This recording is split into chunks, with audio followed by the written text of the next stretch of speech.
जिंदा है कृष्ण जी, मिल चुके हैं सबूत।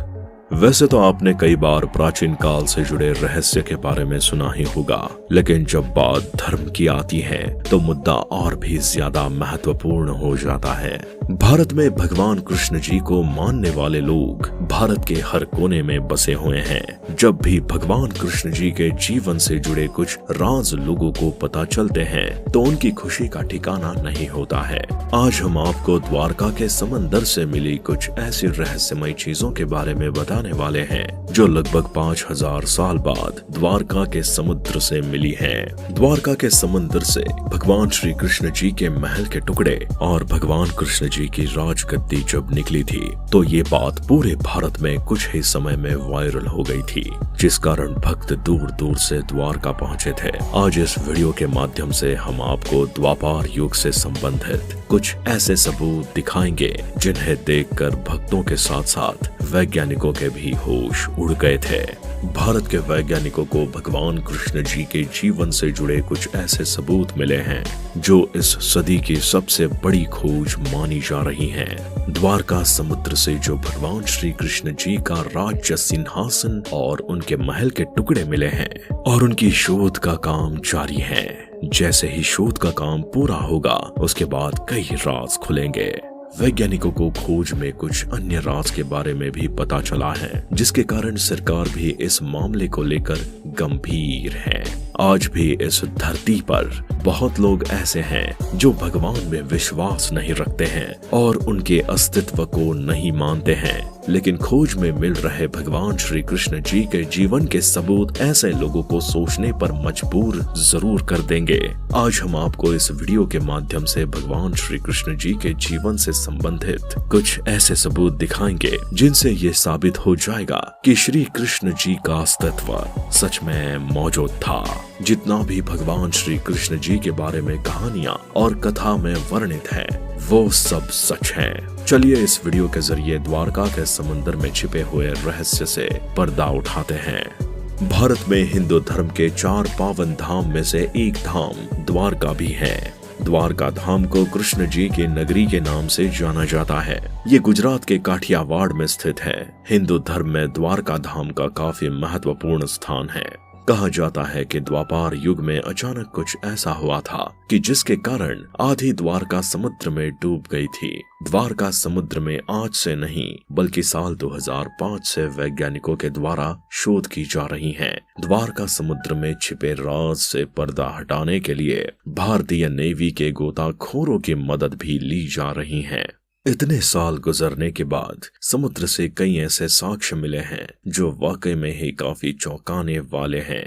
हाल ही में ही जानकारी के अनुसार द्वारका समुद्र में हो रही खोज में लगभग 200 साक्ष्य मिले हैं जो ये बात साबित करते हैं कि वाकई में ही द्वापर युग से जुड़ी जो भी बातें, कथा और कहानी में बताई गई हैं वो बिल्कुल सत्य है। सबसे पहले 2005 और फिर 2007 में भारतीय नौसेना के गोताखोरों ने द्वापर समुद्र में पुरातत्व विभाग के निर्देशन में द्वारका नगरी के अवशेषों का पता लगाया है।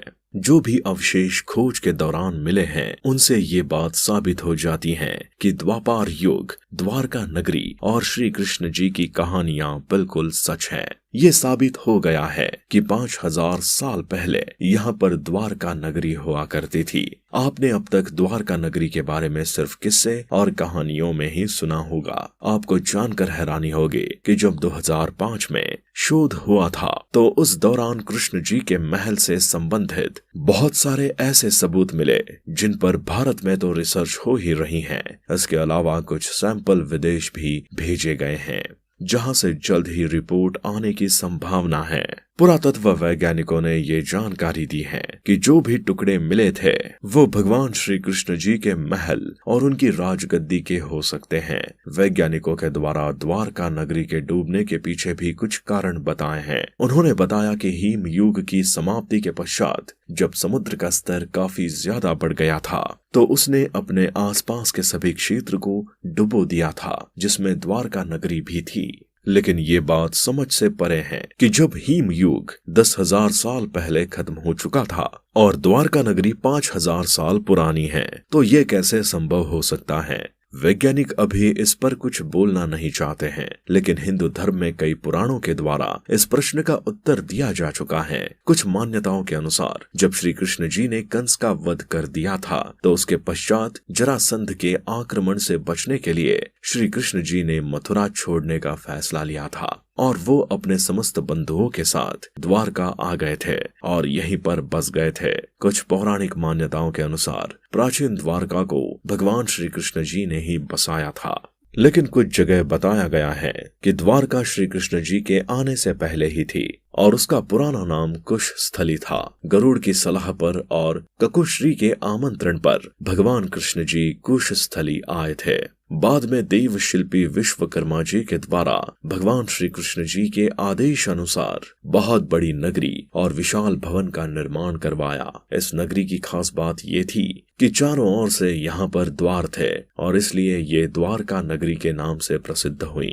कहा जाता है कि भगवान श्री कृष्ण जी ने यहाँ पर लगभग 36 सालों तक शासन किया था और 36 साल के शासन के पश्चात उन्होंने अपना देह त्याग दिया था। भगवान श्री कृष्ण जी ने जैसा अपना देह त्यागा तो उसके पश्चात ये नगरी समुद्र में डूब गई थी और इस प्रकार से श्री कृष्ण जी का कुल नष्ट हो गया था। कृष्ण जी के कुल से उनके परपोते वज्रनाभ द्वारका के अंतिम शासक थे जो अंत तक जीवित रहे थे। कहा जाता है कि द्वारका नगरी के डूबने के पश्चात जब अर्जुन को इस बारे में पता चला तो वो द्वारका नगरी पहुंचे थे और वो वज्रनाभ से मिले थे। उन्हें वो अपने साथ हस्तिनापुर ले गए थे और फिर उन्होंने वज्रनाभ को मथुरा का राजा घोषित कर दिया था। कुछ कथा में ये भी बताया गया है कि भगवान श्री कृष्ण जी के पुत्र शाम को श्राप मिला हुआ था, जिस कारण ही द्वारका नगरी का सर्वनाश हो गया था और गांधारी से मिले शाप के कारण कृष्ण जी के कुल का नाश हो गया था। बाद में बहुत सालों के पश्चात यहाँ पर सनातन धर्म की रक्षा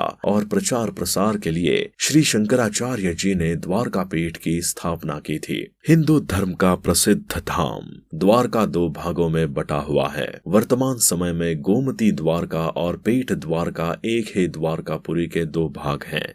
गोमती द्वारका में ही द्वारका का मुख्य मंदिर भी स्थित है। इस मंदिर को श्री रणछोड़ राय मंदिर और द्वारकाधीश मंदिर भी कहा जाता है। ये मंदिर 7 मंजिला बना हुआ है और ये लगभग 1500 साल पुराना मंदिर है।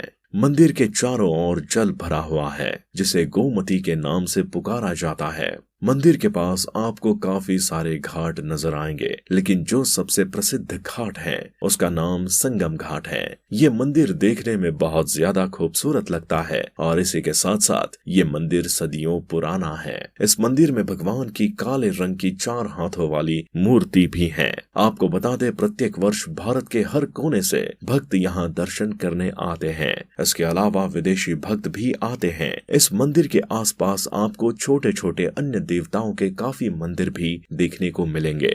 इस मंदिर की बाईं तरफ आदि शंकराचार्य के द्वारा स्थापित किया गया शंकराचार्य मठ भी बना हुआ है। आज हमने इस वीडियो के माध्यम से आपको द्वारका समुद्र में छिपे हुए भगवान कृष्ण जी से जुड़े राज बताए हैं। ये वीडियो अगर आपको अच्छी लगी है तो जरूर शेयर करना और वीडियो को लाइक करना मत भूलना और अंत में चैनल को सब्सक्राइब करके बेल आइकन अवश्य प्रेस कर लेना।